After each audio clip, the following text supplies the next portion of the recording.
जय हिंद साथियों। तो आप देख रहे हैं हमारे यूट्यूब चैनल लर्निंग कॉमर्स में। आपका फ्रेंड अमन कुमार। आज मैं आपको सिखाने वाला इन्वायरमेंट अप्रेजल। ये इन्वायरमेंट अप्रेजल कौन से चैप्टर में? चैप्टर नंबर 2 पार्ट 3 आज आपके सामने आ गया। इसमें पॉइंट है क्या? Environment appraisal. इन्वायरमेंट अप्रेजल वो चीज़ होता है, ठीक है, जैसे कि आप सिस्टमेटिक एवेल्युएशन करते हैं, एनालिसिस करते हैं किसके? एक्सटर्नल फैक्टर्स, ठीक है, एंड कंडीशंस को, ठीक है, जो कि आपके बिजनेस पे डायरेक्टली क्या करती है या इनडायरेक्ट रूप से क्या करता है, आपके बिजनेस पे इम्पैक्ट डालते हैं, ठीक है। तो वहाँ पे वैसा कंडीशन या वैसा एक्सटर्नल फैक्टर्स जो आपके बिजनेस पे क्या करता है, इम्पैक्ट डालता है, उसके लिए आप क्या करते हैं? सिस्टमेटिक इवेल्युएट करते हैं उस चीज़ को, ठीक है, एनालाइज करते हैं, उसी को हम लोग क्या बोलते हैं? इन्वायरमेंट अप्रेजल बोला जाता है, ठीक है। अब आता है यहाँ पे नेचर ऑफ एंटरप्रेन्योर इन्वायरमेंट, ठीक है। नेचर ऑफ एंटरप्रेन्योर इन्वायरमेंट में क्या आता है? सबसे पहला एंटरप्रेन्योर क्या करता है?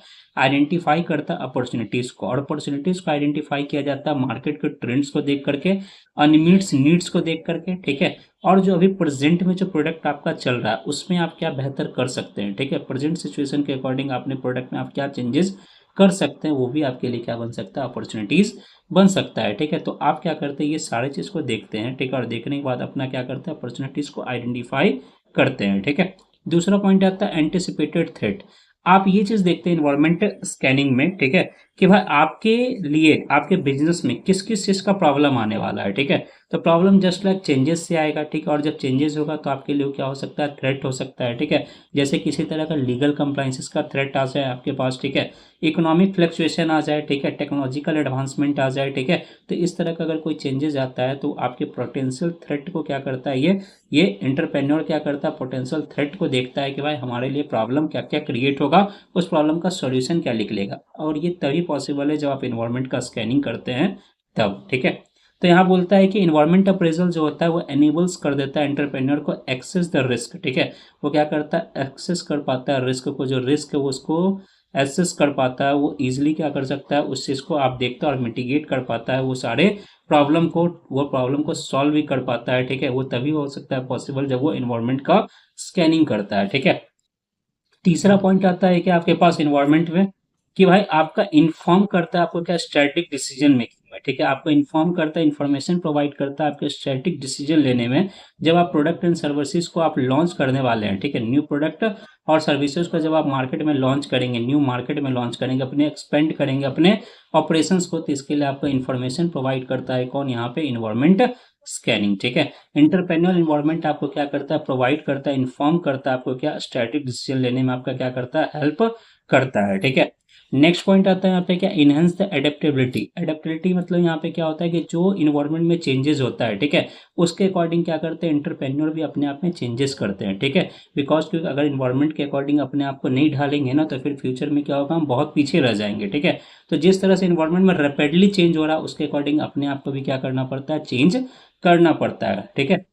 अगला पॉइंट आता है ऑप्टिमाइज रिसोर्सेज एलोकेशन, ठीक है। ऑप्टिमाइज रिसोर्सेज एलोकेशन है, बोलता है कि आप प्रायोरिटाइज करते हैं यहाँ पे कि जो आपका एरिया ऑफ अपॉर्चुनिटीज है, ठीक है, तो उस रिसोर्सेज में आपका कौन कौन सा रिसोर्सेज आपको वहाँ पे अवेलेबल होंगे, ठीक है। तो एलोकेट करते हैं और प्रायोरिटाइज करते हैं उन सारे एरियाज को, ठीक है, जहाँ पे आपका अपॉर्चुनिटीज होगा और कुछ थ्रेट भी होंगे, उस पोटेंशियल थ्रेट को भी क्या करता है? आप एड्रेस करते हैं, ठीक है, जिसका आप क्या कर सके? सॉल्यूशन निकाल सके, ठीक है। तो आप किस तरह का जो रिसोर्सेज होंगे वो किस तरह के होंगे? फाइनेंशियल रिसोर्सेज का हो सकता है, ठीक है, ह्यूमन कैपिटल हो सकता है, ठीक है, टेक्नोलॉजिकल इन्वेस्टमेंट आ सकता है, ठीक है। एंटरप्रेन्योर क्या करता है? उस चीज़ को एलोकेट करता है रिसोर्सेज को जो कि आपके एक्सटर्नल इन्वायरमेंट में होते हैं, ठीक है, तो उनको समझना पड़ता है ताकि वो उसका आप अच्छे तरीके से क्या कर पाए? रिसोर्सेज का यूटिलाइजेशन कर पाए, ठीक है। तो ये 5 पॉइंट आता है आपका किसके अंदर में? एंटरप्रेन्योर इन्वायरमेंट के अंदर में, ठीक है। अब अगला point limitations of environment analysis. Limitations of environment analysis में क्या बोलते हैं? सबसे पहले रिसोर्स कंसंट्रेट। कंसंट्रेट में यहाँ पे क्या होता है कि भाई जो भी आपके पास रिसोर्सेज होते हैं वो क्या होता है? लिमिटेड होते हैं, चाहे वो फाइनेंस हो, चाहे टाइम हो या एक्सपर्टीज हो, ठीक है। तो यहाँ बोलता है रिसोर्सेज क्या लिमिटेड है, ये आपका क्या होता है? लिमिटेशंस होता है, ठीक है। दूसरा आता है जो इन्वायरमेंट में लगातार चेंजेस होता है जिसके कारण ना हम लोग समझ नहीं पाते हैं कि भाई कैसे चेंजेस करें, ठीक है। क्योंकि देखो बोलना आसान है बट इसको करना रियल लाइफ में करना मतलब इम्प्लीमेंट करना थोड़ा सा क्या होता है? आपका कॉम्प्लेक्स हो जाता है प्रोसेस वहाँ पे। तो यहाँ बोलता है जो रैपिडली चेंज होता है ना इसके कारण हम लोग क्या होते हैं? यहाँ पे कंफ्यूज होते हैं। तो ये भी क्या होता है यहाँ पे? प्रॉब्लम। और एक एंटरप्रेन्योर को यहाँ पे बहुत सारा प्रॉब्लम फेस करना पड़ जाता है, ठीक है। तो यहाँ पे आता है क्या, यहाँ पे वो भी क्या है, लिमिटेशन से आपका, ठीक है, लिमिटेड एबिलिटी होता है डेटा का, ठीक है, लिमिटेड एबिलिटी होता है डेटा का, यानी इन्फॉर्मेशन हमारे पास लिमिटेड होते हैं, उन्हीं इन्फॉर्मेशन को आप एजम्पशन मान करके आप क्या करते हैं, फ्यूचर का डिसीजन बनाते हैं, ठीक है। नेक्स्ट आता है inherent uncertainty of and risk होता है, ठीक है, क्या होता है, रिस्क होता है यहाँ पे सबसे ज्यादा, ठीक है। भाई आप फ्यूचर के बारे में सोच रहे थे, क्या पता वो चीज हो भी या ना हो, ठीक है। जो आप अपॉर्चुनिटी समझ रहे हैं, क्या कल के दिन में वो आपका थ्रेट भी बन सकता है, ठीक है। तो आप उस चीज को क्या करते हैं, यहाँ पे वो भी आपके लिए क्या होता है, थोड़ा सा प्रॉब्लम क्रिएट करता है कि आप जो प्रोडक्ट सोच रहे हैं मार्केट में लेके आने के लिए, कल के दिन में नहीं भी चल सकता है, ठीक है। हम लोग लिमिटेड फोकस कर पाते हैं किसके ऊपर, लॉन्ग टर्म ट्रेंड्स के ऊपर, ठीक है। लॉन्ग टर्म ट्रेंड्स के ऊपर क्या कर पाते हैं, लिमिटेड फोकस कर पाते हैं, क्योंकि यहाँ पे ना शॉर्ट टर्म में ही क्या हो रहा है, बहुत ज्यादा चेंजेस हो रहा है, ठीक है। तो हम लोग शॉर्ट टर्म फोकस ही करते हैं ताकि हमारा बिजनेस कंटिन्यू चलते ही रहे, ठीक है। अब नेक्स्ट पॉइंट आता है कॉम्पिटेटिव डिसएडवांटेज भी होता है, कंपटीशन का भी क्या होता है, प्रॉब्लम होता है। कंप्यूटर कोई प्रोडक्ट सस्ते में बेच रहा है, कोई प्रोडक्ट बहुत अच्छा बेच रहा है, या कोई नया प्रोडक्ट लेकर के आ गया, ठीक है, तो अपन को भी क्या होता है, वहाँ पे दिक्कत फेस करना पड़ता है, ठीक है। तो वहाँ पे हम लोग को भी क्या आता है, प्रॉब्लम वगैरह आता है, ठीक है। तो आज का ये चैप्टर जो हो गया आपका कंप्लीट हो गया, ठीक है। अब मिलते हैं नेक्स्ट चैप्टर में, ठीक है। नेक्स्ट चैप्टर आपका है मार्केट असेसमेंट, ठीक है। तो मार्केट असेसमेंट में हम लोग और अच्छे तरीके से उसको पढ़ेंगे, ठीक है। और आप जाते जाते अपने लाइक बटन को ठोक के जाइए, ठीक है, अच्छे से। चलिए मिलते हैं, थैंक्स फॉर वॉचिंग।